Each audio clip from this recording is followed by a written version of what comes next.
Well, good morning. Thank you everyone for joining us here today for this live debate on the most recent election polls results that we received in Brazil. I am Fernanda Burli. I'm the director of the Advocacy Institute, which is a think tank where we promote the debate of advocacy in Brazil and government relations practice. And in view of the result of these most recent polls, we decided to promote a debate live here today with Diego Scosteri and Minister Francisco Rezeki. Diego, welcome. Hello, good morning.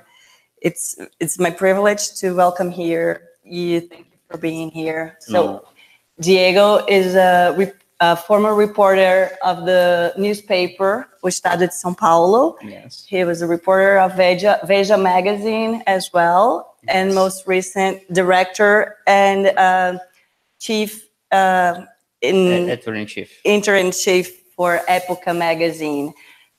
He's a very connected and influential reporter in Brazil with a high presence in the social media. Yes, and we're actually streaming live right now from Periscope to my followers. So, good morning, everyone. Good morning. And also with a remarkable interaction with international media. So I hear, right? Yeah.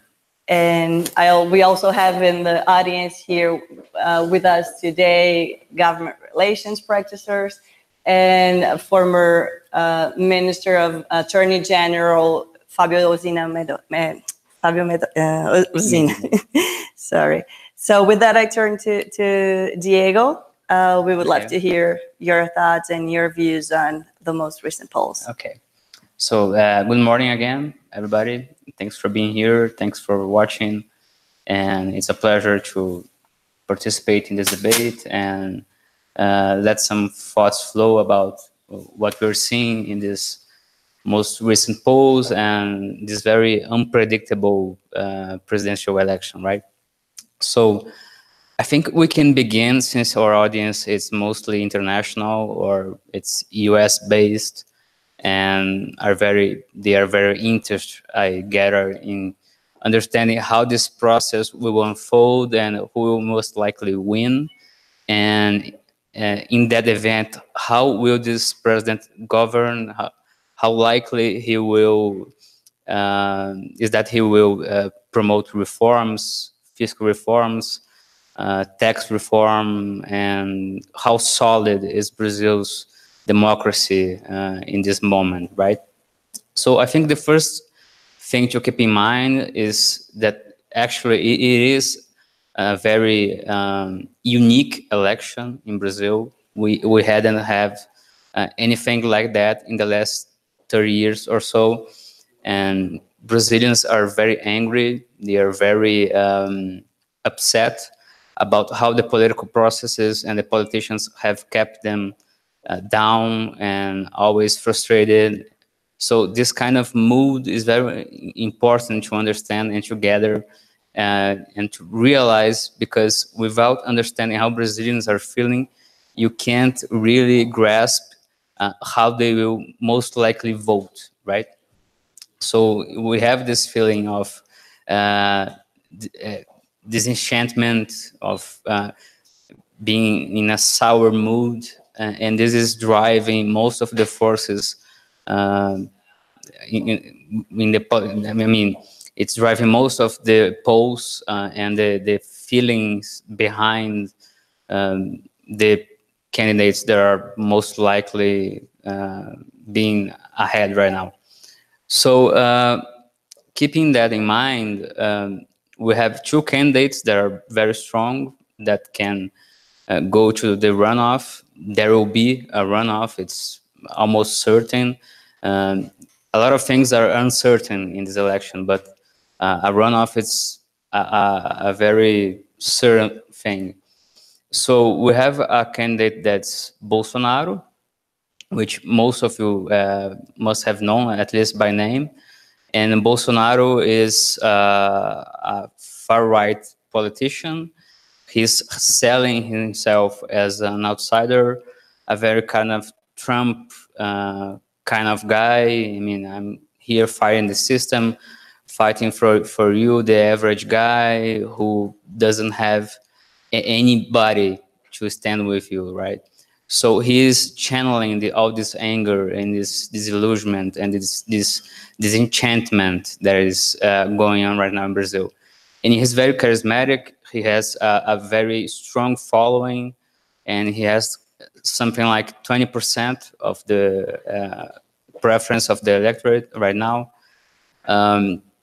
So this candidate is leading when you don't consider Lula, who is in jail, our former president. He can't run because of the clean record law, so that won't happen. I'm sure Minister Rizek will talk about that in a few minutes, how it's almost impossible that Lula will run. The question then becomes what will happen with Lula's votes, right? Do the people who want to vote in Lula, will they vote for Haddad, Fernando Haddad, who is São Paulo's former mayor and who will run in Lula's place? So how likely is that this transferring of votes will happen, will take place?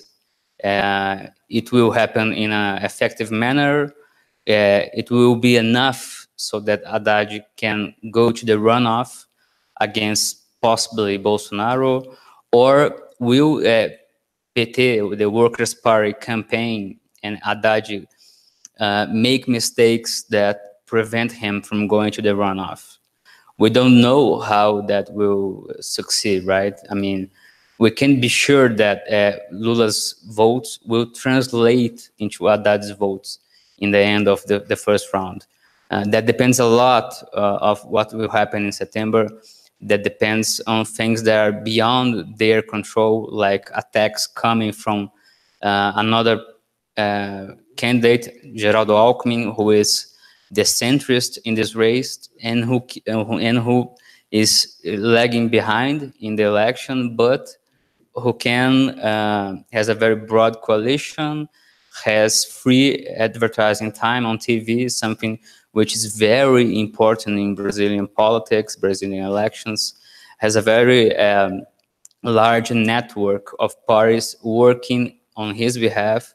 So he may not be able, he's lagging behind right now. He's in 4th, 5th place. He's a second-tier candidate, but the TV ads haven't started already. So once the TV ads settle in a week's time, maybe Alckmin will be able to gain some points, gain some traction, maybe some momentum, and take away votes from Bolsonaro, which is the right-wing candidate, and also take away votes from Haddad, or stop, in some sense, this transferring of votes, remembering Brazilians about the corruption that took place while Lula and Dilma were in charge. I mean, there's a lot of material, of damning material, that maybe some of the voters of Lula and Haddad will that do not remember right now, and may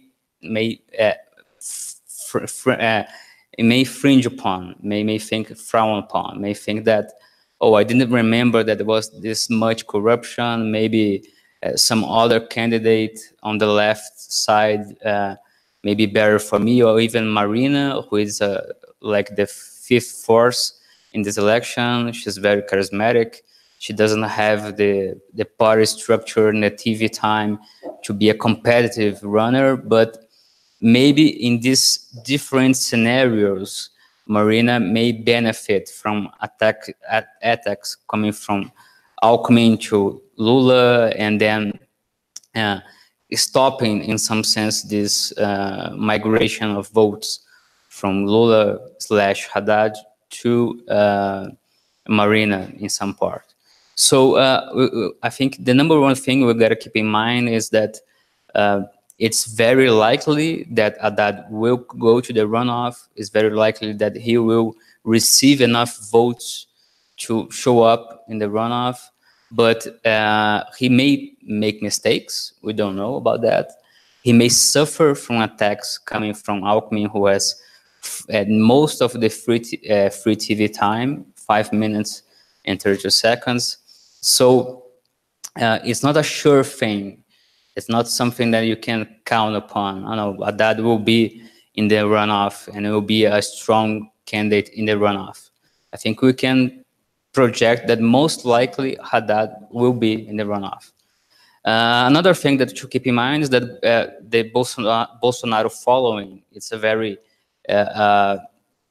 devout one, it's a very strong one, and it's unlikely that it will melt down in the next weeks, right? So keeping that in mind, I think we can project that Bolsonaro has a very strong chance of being in the runoff against Haddad, and so having this polarized runoff between a far-right candidate, Bolsonaro, and a left, to some extent, far-left candidate, Lula's Haddad, in the runoff, right?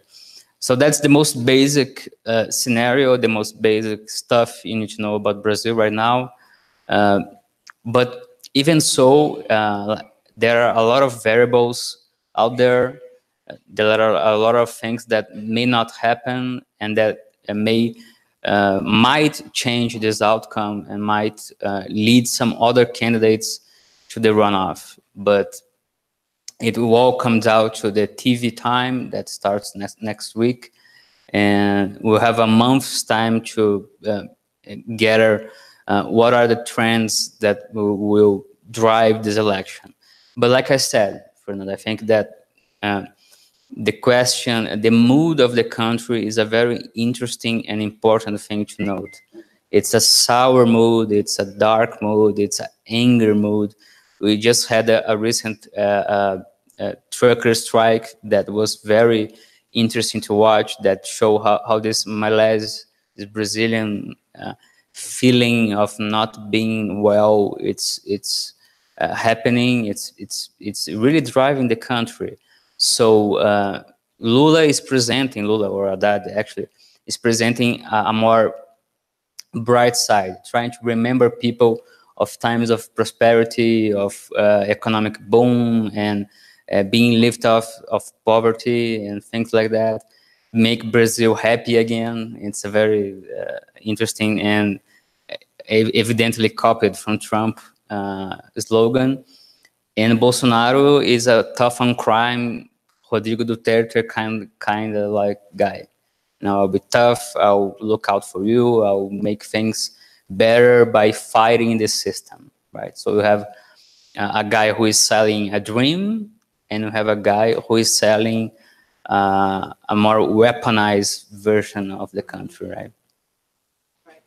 Well, thank you very much, Gio, for this overview, and it's very important, as you said, especially for the international audience. Yeah, the foreigners, right? Where we are.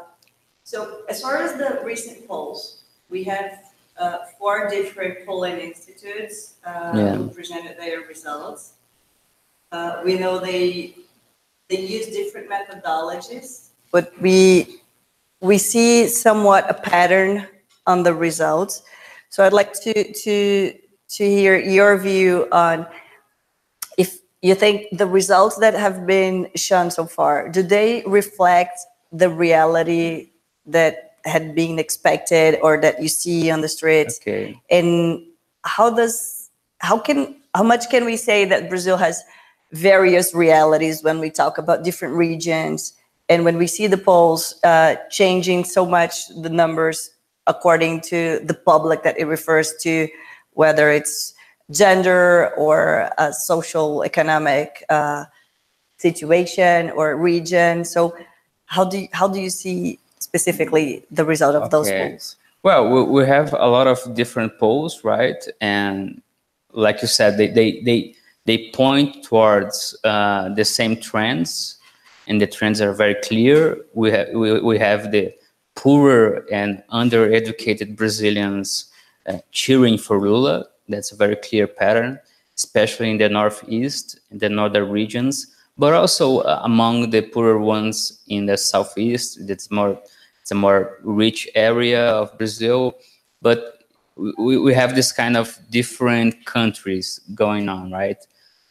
A part of the country, the deep Brazil wants Lula, and the more metropolitan urban areas wants Bolsonaro in part. And there is a lot of pulverization, a lot of spreading around of votes in this in larger cities. We get a lot of with people with diplomas and university degrees cheering for Bolsonaro, which is a surprise, I think, because they're more educated, they're more attuned to what's happening in the country, and possibly about the limitations of Bolsonaro. They have access to information. In Bolsonaro, it's a very extravagant candidate. He talks in a tough way. He disrespects women. He disrespects minorities. He offends our liberal sensitivities, right?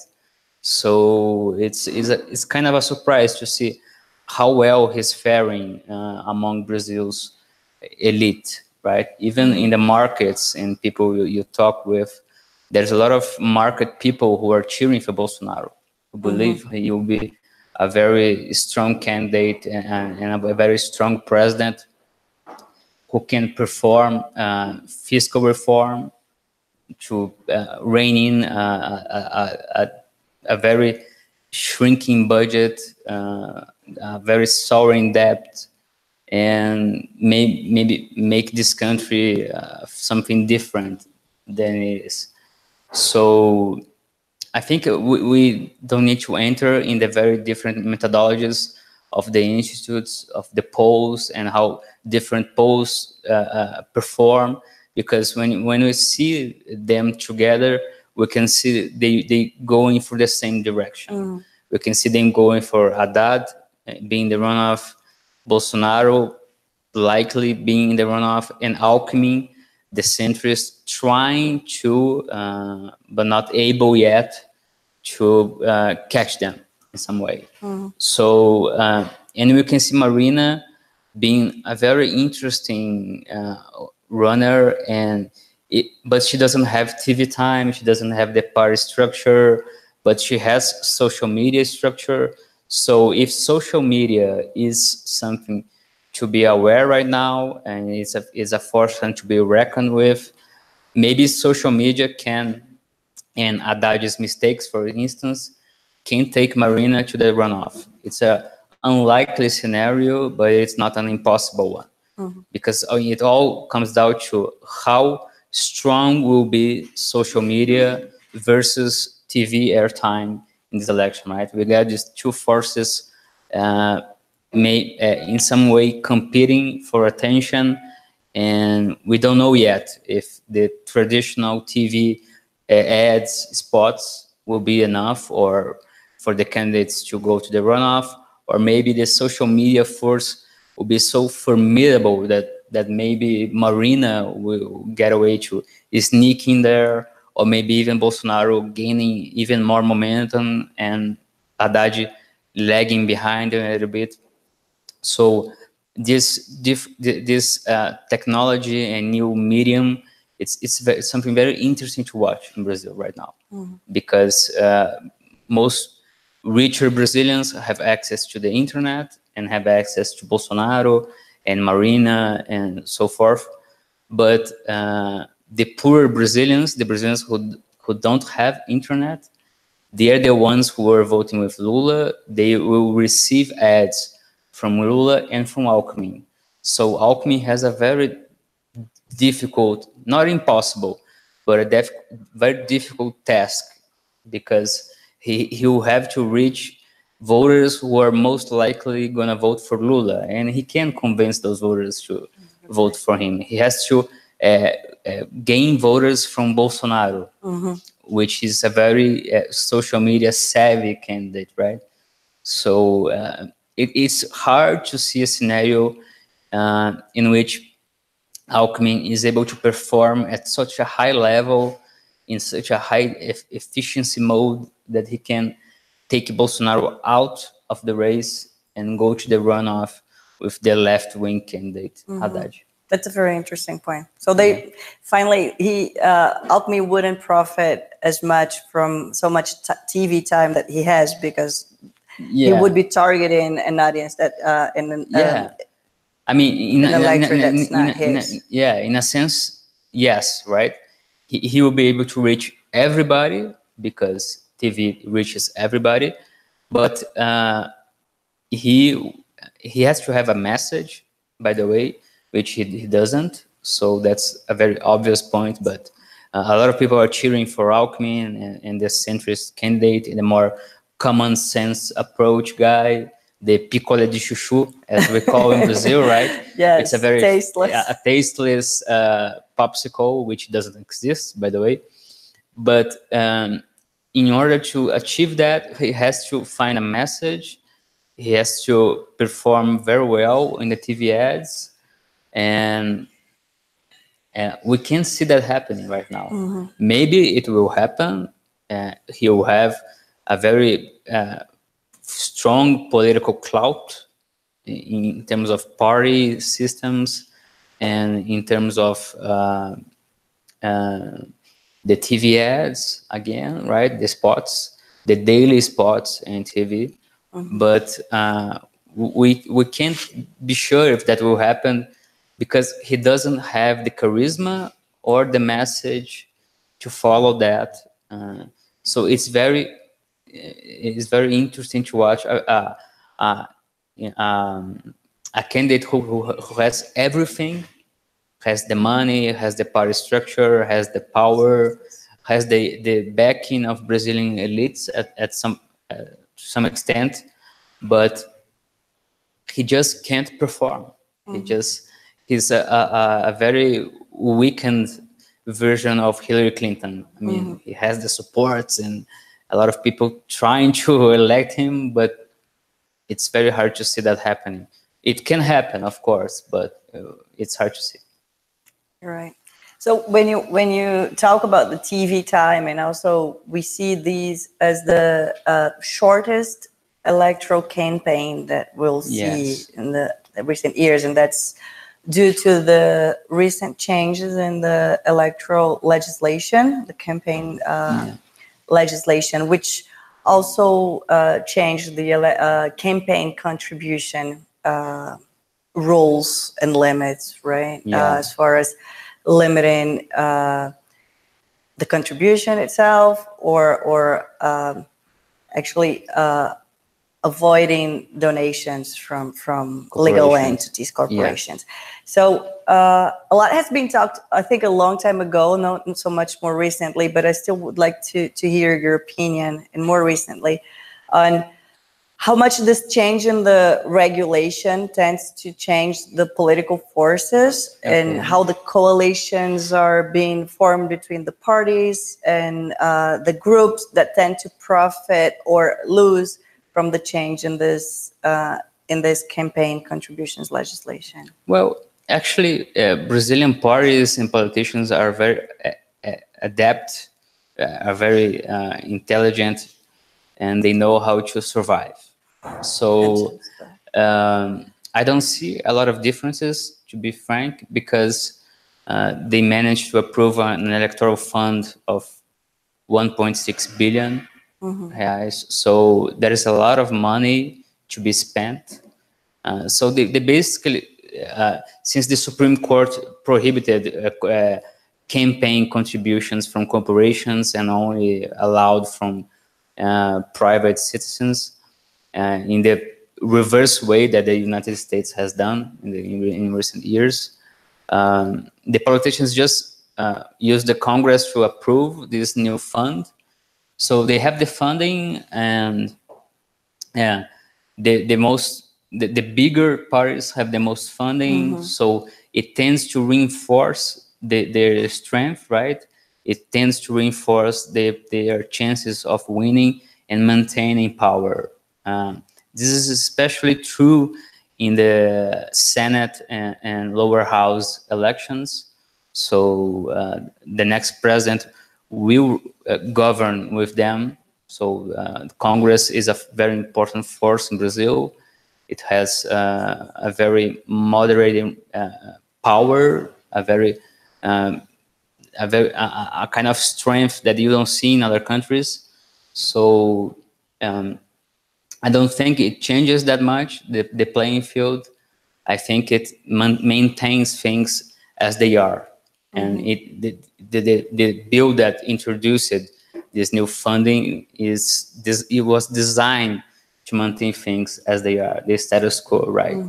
But with the taxpayer money instead of corporations, and maybe limiting or minimizing risks of corruption, of electoral corruption. So much of that was discovered in the car wash probe, a very gigantic investigation regarding corruption and the electoral process in Brazil. I mean, I'm sure some of our viewers are aware of that investigation, right? And the results it has produced. But I don't see, in terms of the playing field, the electoral playing field, being very different. I mean, what is different is the time frame, right? Like you said, it's a shorter election, and that this takes higher, makes things more dangerous, turns mistakes into moral ones, maybe perhaps, and it will require a different set of skills from marketers, from politicians. So being such a short campaign makes it difficult to gain momentum, to recover from mistakes, to gain traction. So that's why I don't see that much of a change in the way that maybe candidates that, like, especially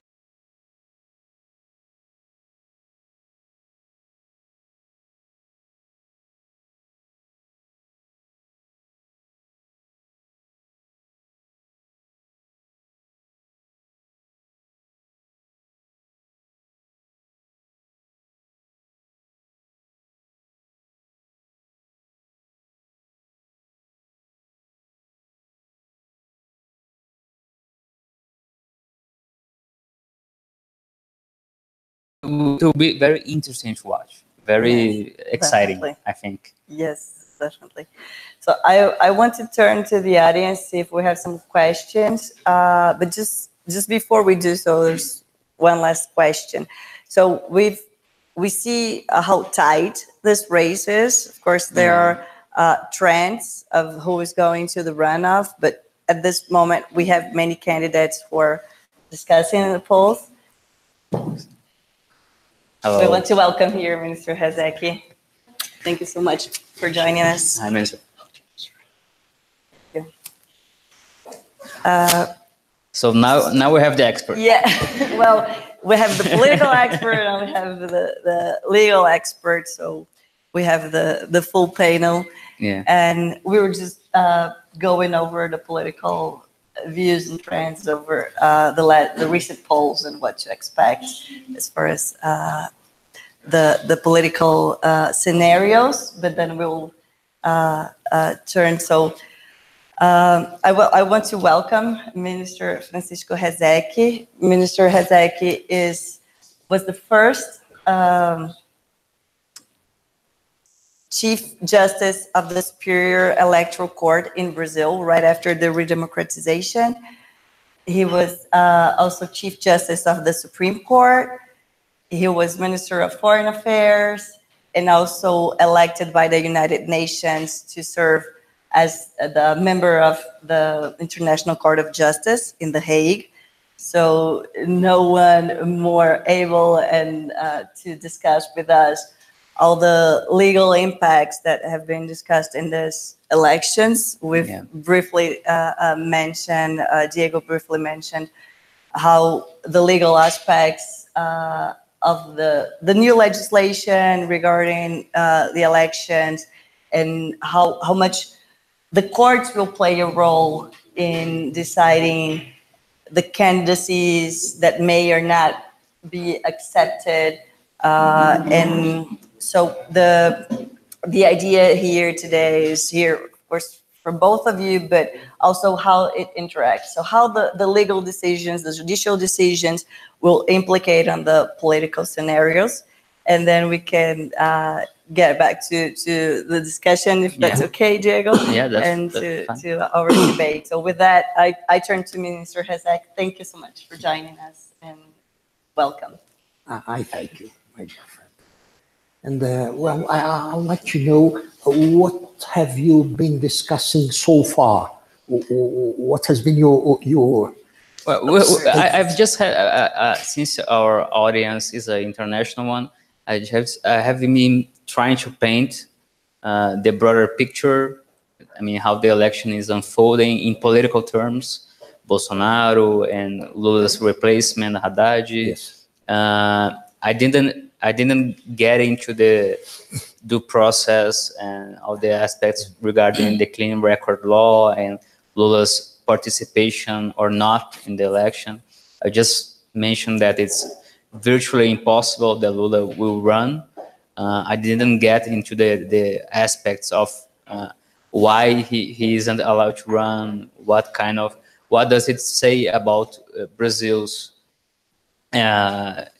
rule of law, right? So I didn't touch into any of the legal issues out of obviously the respect for you, and I'm sure you can talk very more with more property about these issues.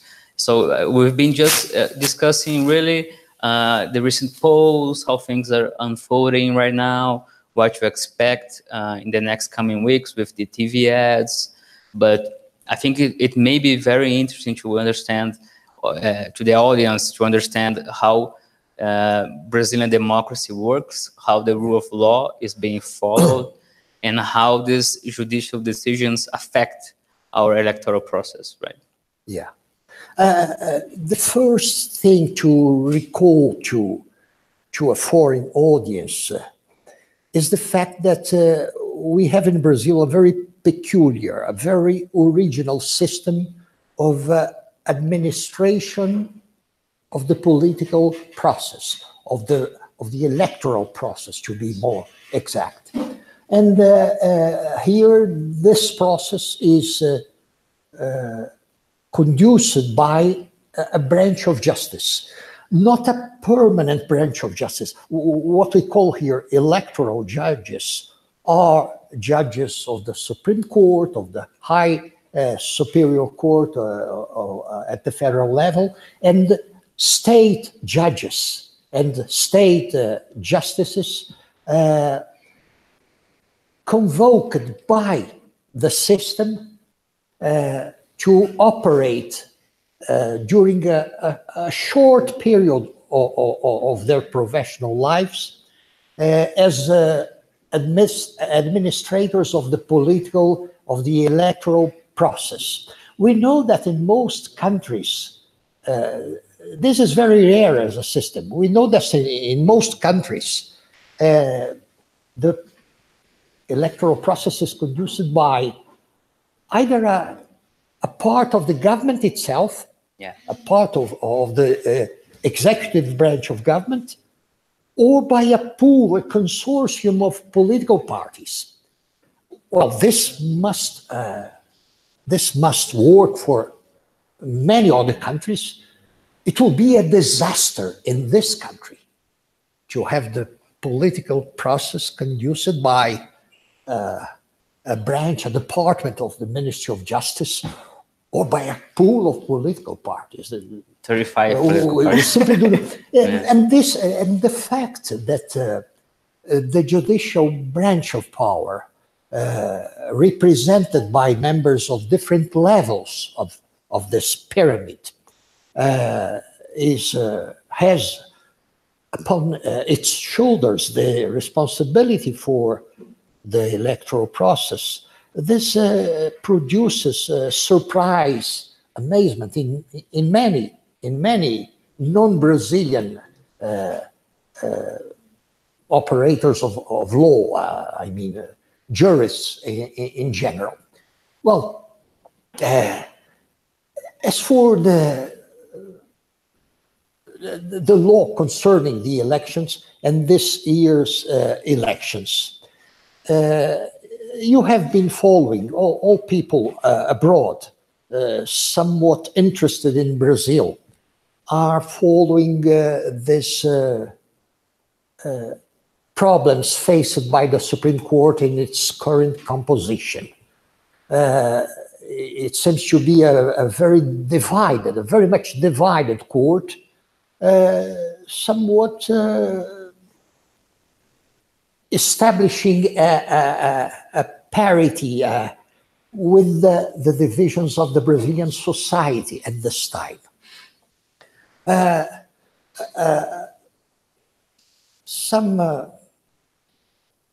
Sometimes I remember the notorious book by Robert Louis Stevenson, written in the second half of the 19th century, Dr. Jekyll and Mr. Hyde. There is a moment where that lady, a sort of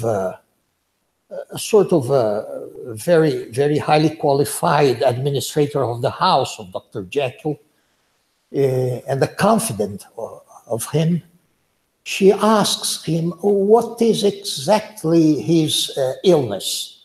What is this disease which makes him suffer so much? And he replies, I have a fault in the soul. I have a division, a partition in the soul.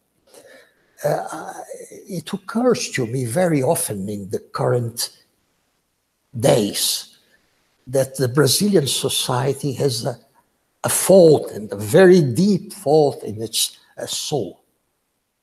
I do not recall another moment of the Brazilian history, of a moment of the history of no matter what country, which would serve here as a parallel, as a paragon, having faced in its political life such a deep division. Members of the same family don't speak to each other anymore.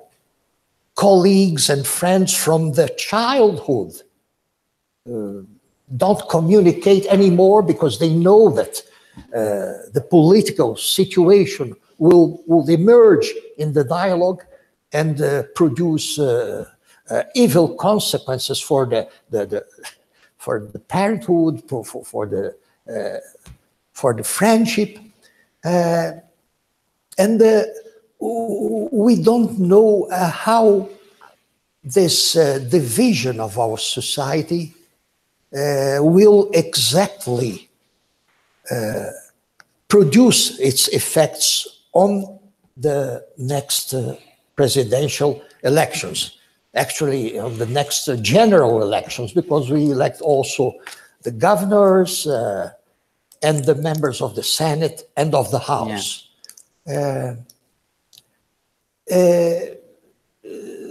I don't know, what do you think of this as a general appreciation of the phenomenon? And I don't know also if you have some doubts to be clarified on the personal situation of this or that candidate or non-candidate. I don't know. I think, Minister, that what people most want to know abroad, I get it. It's about Lula's situation, right? Because I think many foreigners don't quite understand how our laws work and how they interact with each other, and how is it on the political side even possible that a convicted felon is head in the polls, right? But at the same time, a lot of people argue that his constitutional rights are being violated, that his political rights are being violated. even his human rights are being violated. So I think your perspective is golden here. I mean, what do you think about the situation? And I mean, taking aside for a moment this deeply divided nation in this polarizing time, and this this really profound, like you said, division in the country. But speaking specifically about Lula's position and how that hold up against the most basic norms of constitutional law and criminal law. Yes. This division occurs also in the class, in the professional class of lawyers in general. And many lawyers in contemporary Brazil are arguing that we are undermining our constitution. We are very seriously doing harm to our principles having to do with human rights consecrated by the Constitution itself. And many others think the contrary. A very few days ago, in the plenary of the Supreme Court, Justice Barroso said something very suggestive of the reality when they discussed about the coercive conduction of someone to testify, right? To testify or to any way reply to certain questions by the judge. And he, hearing from some colleagues that this was somewhat an insult to our constitutional principles, he recalled that the Constitution itself proposes this sort of behavior by the judge, authorizes this sort of judicial measure, and he doesn't understand, Barroso, why only now? Yeah. Why the fuss right now? Yes, right? yes. And he gave immediately the answer to this. It's because these proposals of the legal order of this republic are now attaining the higher levels of society. Yeah. While we are gelling big crooks right now. While they did not achieve this goal, no one proposed that this was unconstitutional, that it was contrary to human rights or whatsoever.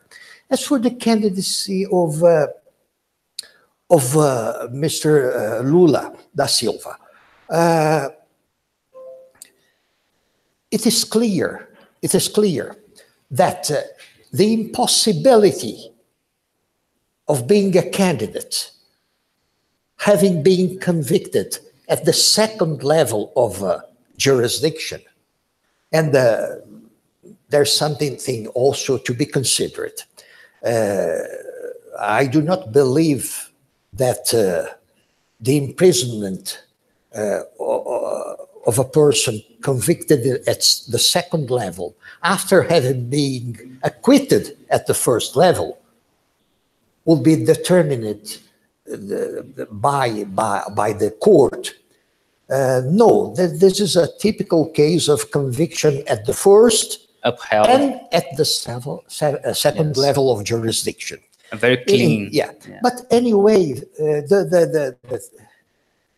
the definitive decision, after all the possible appeals, even those which have nothing to do with the facts, with the evidences, with the question of knowing he was there or not, he did it or not, all this is already sealed at the second level of jurisdiction, so that the third and the fourth level things that exist in Brazil and in a very, very few other countries all over the world.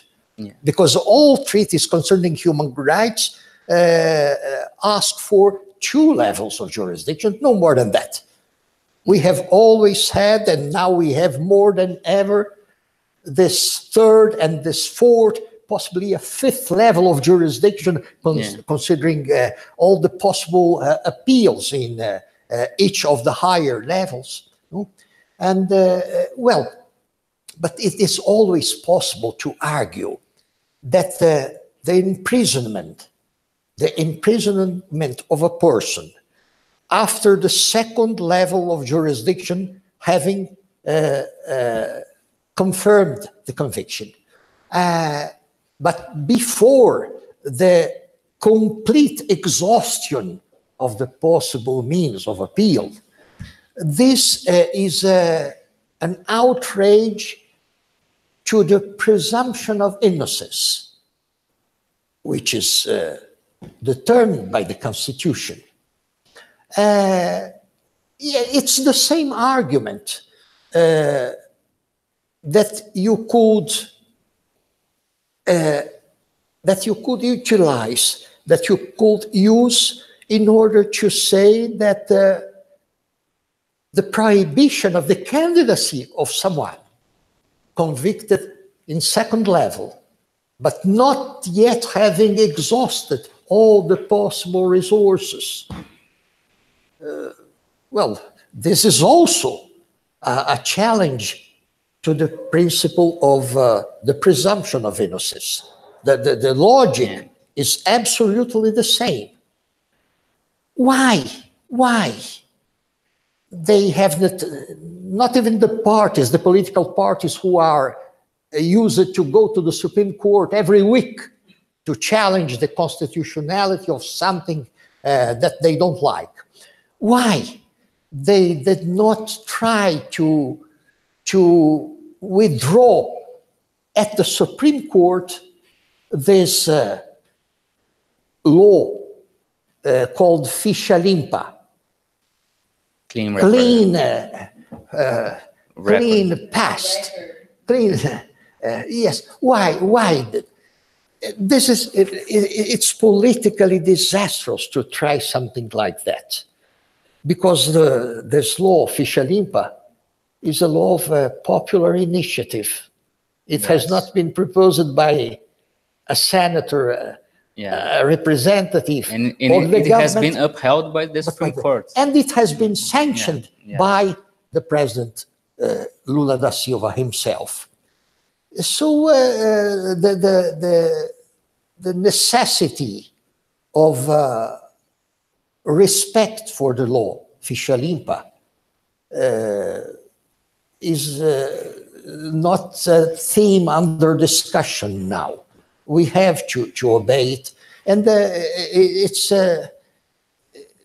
it's very clear that the candidacy of Lula, and they know it very well, the candidacy of Mr. Lula is impossible in the current state of the legal order of this republic. They know it, and the reason for their insistence is probably, as it has been said by many members of the Working Party, is a possible desire of pushing to the maximum point in the calendar this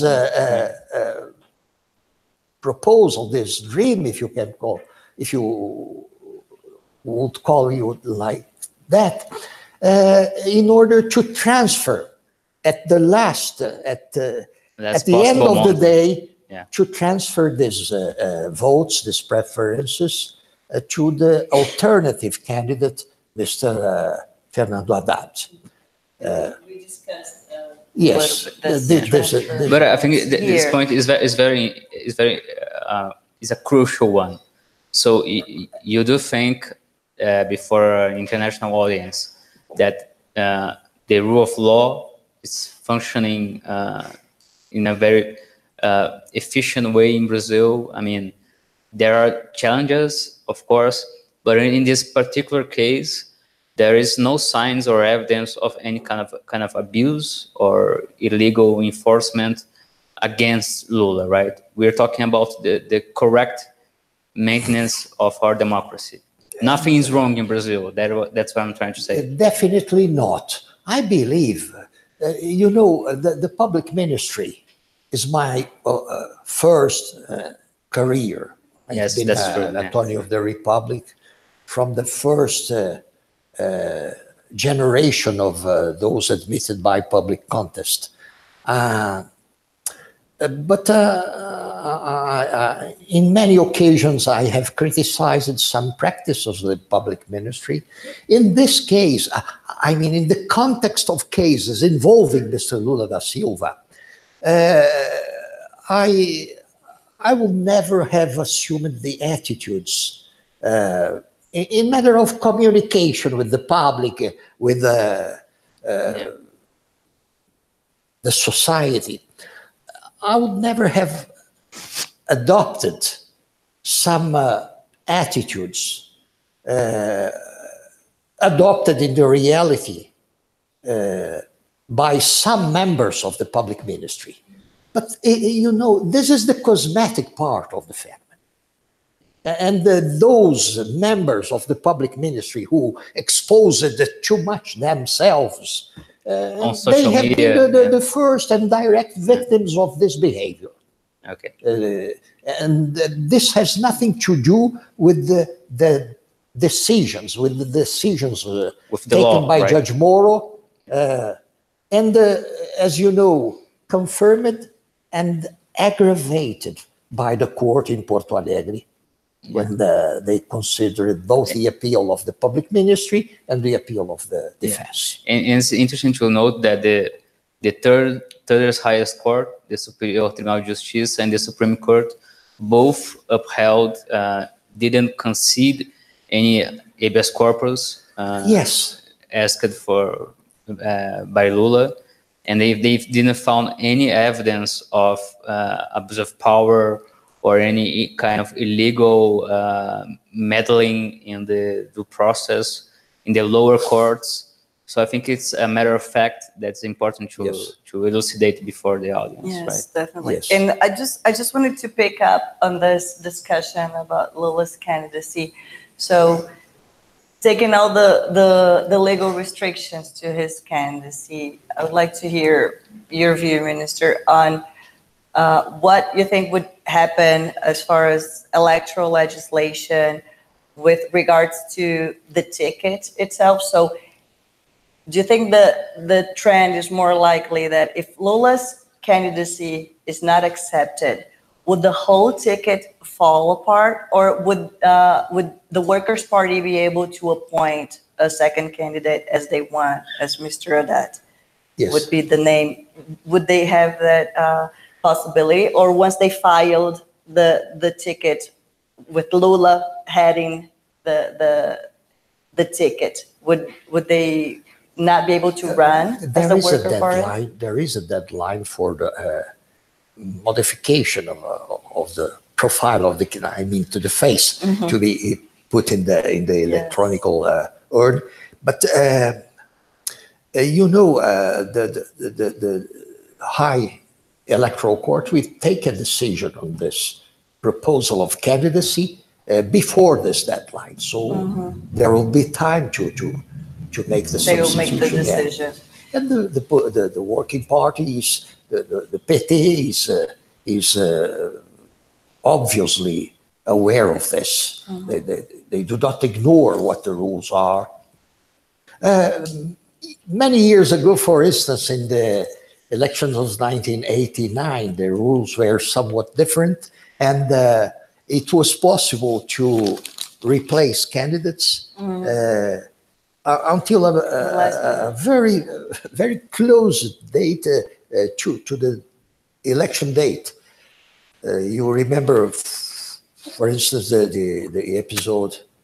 You are too young, but many people of my generation remember the episode of Mr. Silvio Santos, when a certain party decided to exclude its candidate in order to replace it for Mr. Silvio Santos, the head of a huge system of communication, television, radio, and so. And we had to decide it very, very quickly in that moment, because it was necessary to prepare the ballots. But now, no, now this problem cannot occur in the proximity, in the immediate proximity of the election, because there is that deadline of which everyone is aware at this moment. And obviously the court will consider, will think of its duty to resolve the problem before this deadline, in order to give some time to the interested party to make its decision. It's already made, but Yes. to allow it to decide on who will replace Mr. Lula in the ballots. I have a couple of questions for the audience, and I want to turn back to you as well, Diego. But just to follow up, one last question on the legal, the impacts of the legal decisions. We expect to see this week another important decision, which is related to another candidate who's also heading the polls, which is Mr. Bolsonaro, and whether he'll be considered a defendant in a criminal process with regards to criminal matters that impact candidacies. Yes. Right. So I'd like to hear your thoughts on these limitations. We've seen a somewhat similar situation when the Speaker of the House, former Speaker of the House, was challenged and had he was removed from the seat because he wasn't aligned to succeed as the president, and he was considered a defendant in such kind of crimes. So I'd like to hear your thoughts and maybe relating to that decision. You know, the decision made by the Supreme Court in the case of the former Speaker of the House, Mr. Eduardo Cunha, it was somewhat something new in the scenario. We had no precedent on that precise matter. And what the court decided is that someone against whom an accusation by the public ministry has been made and accepted in principle, accepted preliminarily by the court. So in this capacity of a convicted, not a convicted, but an accused person, not only a suspect, but an accused person. I don't know, I don't recall if this corresponds to the indictment of the, yes, a defendant, yeah. And some people now worried about the situation, the very good situation of Mr. Bolsonaro in the polls.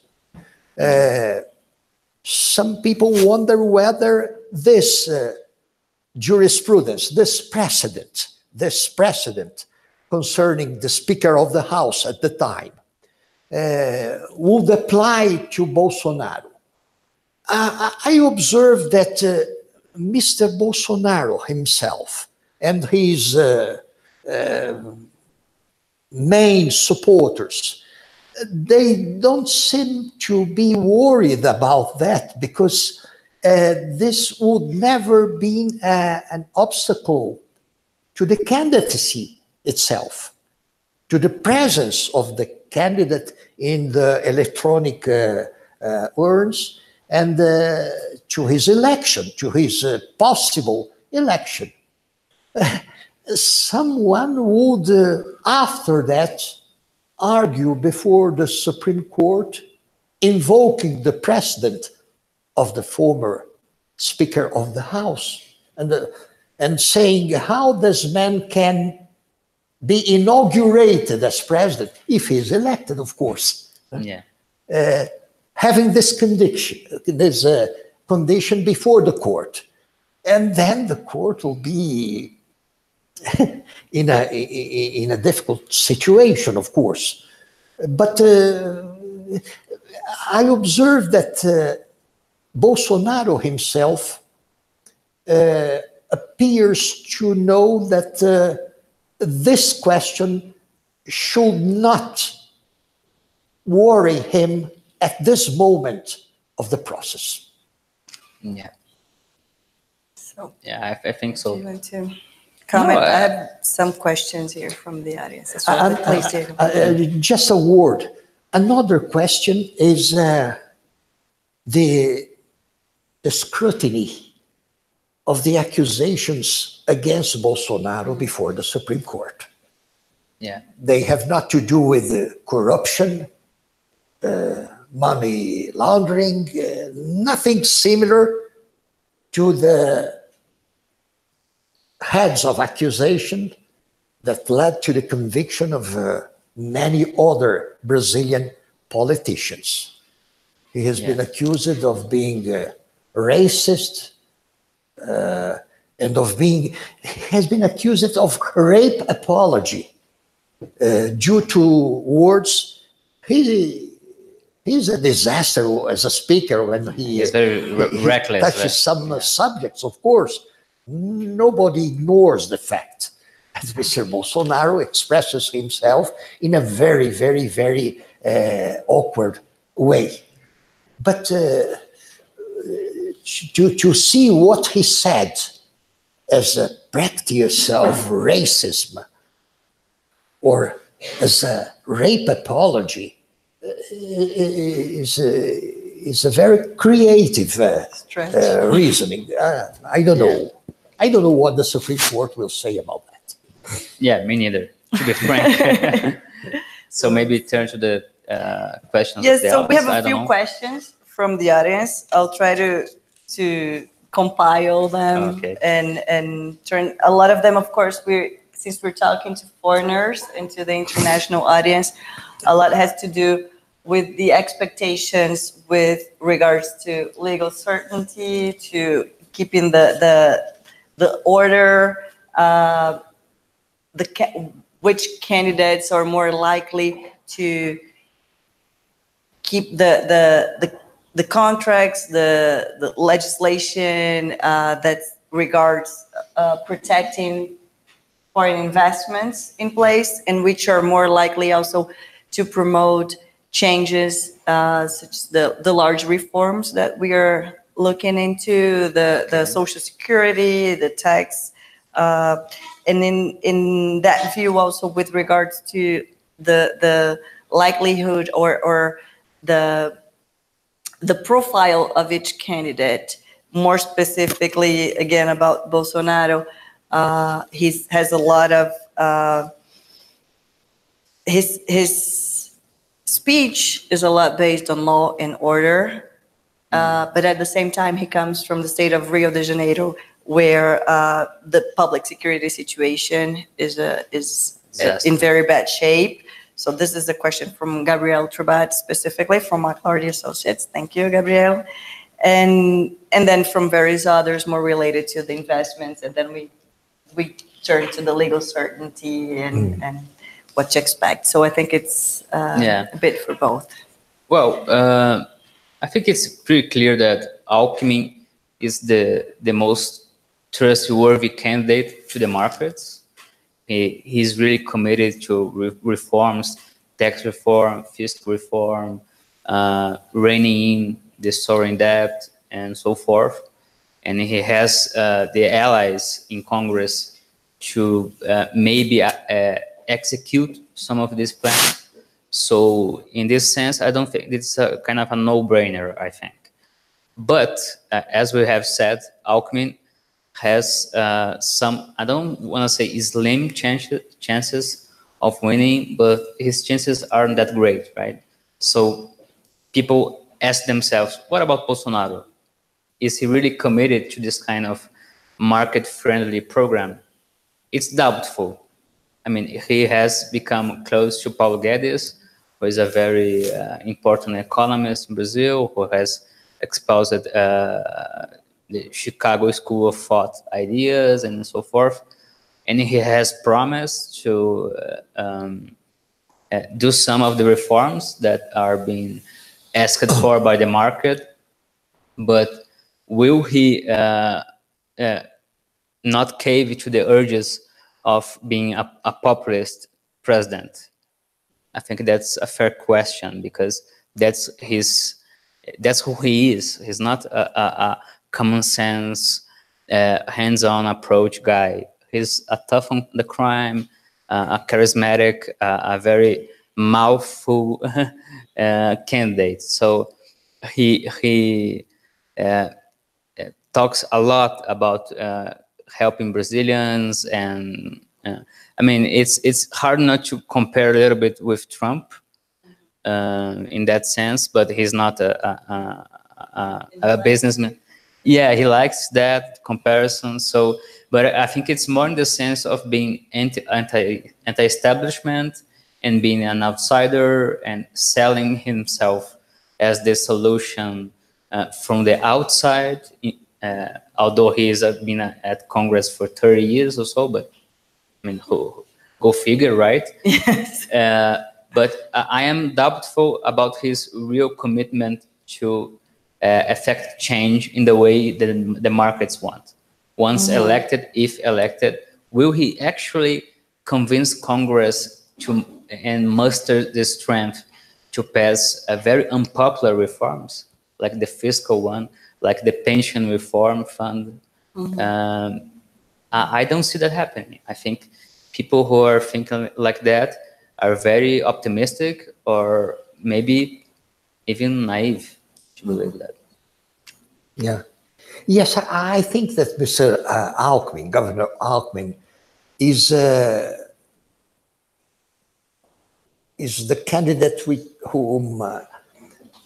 by far offers the most solid guarantees of legal safety, not only to the market, but to the society as a whole. There are a huge number of Brazilians having very few to do with the market, but nostalgic of some degree of legal safety, in the sense that nostalgic, for instance, of the coherence of the decisions of the Supreme Court. Yeah. And the coherence in the behavior of the three different powers. Predictability, right? Yes. Yes, there's one specific question about the interference of the judiciary in the day-to-day of the country, yes. right? This has been in the last years of the Brazilian history a consequence of the crisis of the political class. The political class, either in the Congress and in the government, in the executive branch of government, has fallen into discredit before the society. This is a painful and disastrous situation for all of them. Most Brazilians in this moment simply hate all the sides of the positions in the political spectrum. And due to this, the Supreme Court emerged as as a sea for solution of problems that the political class in both the political branches of power will not be able to resolve. And you see here, as in the United States, the justice, the judicial branch of power is a real power, but has no initiative. You must provoke the court, you must provoke the judge in order to obtain from him or from the court a word, a decision. The Supreme Court of Brazil has enormously interfered either in the government and in the Congress, but always, always upon demand of themselves. I have said in other occasions that what have not yet seen to become a real ridiculous situation. You'll see one of these days a senator or a representative crossing that place and going to the court in order to complain that the president of the House has not given him the word or has not considered it respectfully. Do you know what occurs to me, Professor Minister, is like, for Americans, maybe this will make some sense. It's like the Supreme Court is the principal's officer. Yeah. So it's like the adult in the room in Brazilian politics, and I mean every little thing that's being contested or being discussed in Congress or in the executive branch is always end up with a decision from the Supreme Court, provoked, like you said. But it seems like the other branches can't settle on things themselves. They have to reach some contention in the Supreme Court and ask for daddy's decision. This is the real difference between the Supreme Court of the United States and our Supreme Court. They are used in Washington. They are used to exercise the virtue of continence. Restraint. And our Supreme Court does not know this virtue. You remember perhaps the case of during the government of Jimmy Carter in the 70s. There was a moment when Mr. Carter somehow replying to a request, to a demand by the People's Republic of China, he decided to denounce 2 treaties of military cooperation with Taiwan, with the Republic of China. Yes, Senator Goldwater and others went to the Supreme Court in order to challenge this presidential power to denounce by himself a treaty to the approval of which the Constitution demands the consent of 2/3 of the senators. And well, what the court decided not to decide. This is a political problem. You resolve it. It is your duty. Yeah. As political institutions. Sorry, Minister, but I think it's such an important point, both for ourselves and for outsiders from US-based audience. We can't seem, our Supreme Court can't seem to restrain itself from not deciding, from deciding not to decide. I think that brings a lot of insecurity to policymakers, to investors, and for ordinary Brazilians as well. So, especially with the divided Supreme Court, yes, as the minister a very divided Supreme Court. So I think it's a crucial point to grasp in order to understand the situation we are in right now, right? Yeah, but you know, this sort of division does not exist in our Supreme Court. We have no restrictionist justices. They all, from one and other side of the spectrum, they all are somewhat eager to decide whatever is presented to them by the government or by the Congress. This sort of discourse, this is not our duty. We are a judicial house, and we are not here to resolve political problems which are of your competence, of your part of your burden. You will never hear this from Brazilian justices at the Supreme Court. So they are provoked, of course, but they are incapable of saying this is not our matter. This is a political question that should be resolved by and that generates a climate where any law whatsoever must stand the test of the Supreme Court.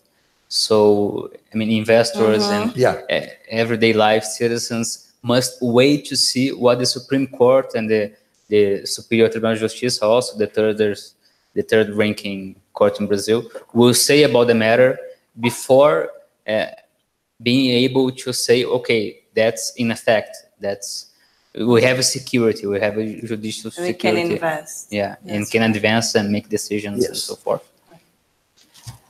Well, I think in view of the time, I just wanted to ask, were there some wrap-up words that either of you would like to share, or just from my side, it's been an honor to be in the presence of Mr. Rizek.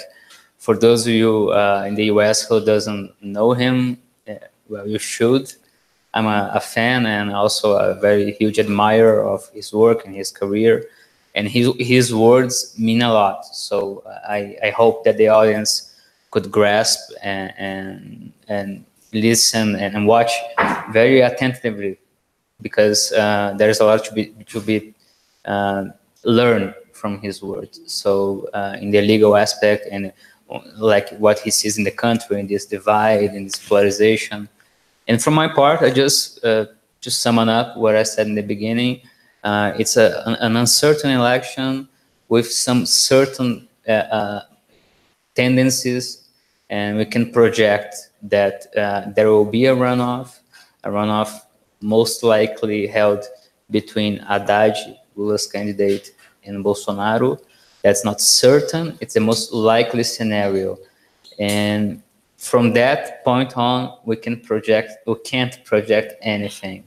Just that in 2019, the next president will have a very, very, very difficult job to do. And Brazil will not be in a good shape.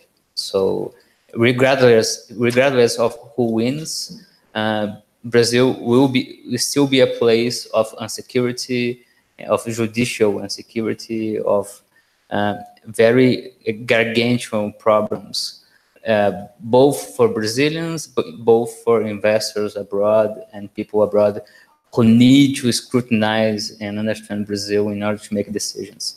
So this trend, I think it's a very important one to grasp, to make your decisions, day-to-day decisions, or business decisions, or legal decisions. And that's not gonna change because of a very electrified campaign that's coming. So that's it. It's been an honor. Very good. That's it. What I think, well, first of all, I apologize for my delay, and it has been a very and I apologize for the logistics too. To be here with you both this morning. I think that the emergence of the extreme right in Brazil now is an inevitable and direct consequences of some feeling of hostility against the left in general, and what has been the heritage of the left. If people try to abstract that, to forget for a moment this conflict between fundamentalisms of both faces, and adopt a policy of conciliation in voting. A vote for something which represents or may represent conciliation. And if our next president, he or she, takes this, assumes this as his main duty, to conciliate, to reunite a deeply divided country. This is what we must ask from fate, from God, from whatever forces may influence this process for our near future. Great, very inspiring words. Okay. Well, thank you. I want to thank again everyone in the audience, and especially Minister Rezec for your time, for sharing your thoughts with us. Diego Scosteg, thank you so much It's a pleasure. being here Thanks. with us. Once again, we want to acknowledge and thank the presence here of Minister Fabio Medina, former Attorney General, and we thank all of you for this debate today. Thank you. Thanks very much.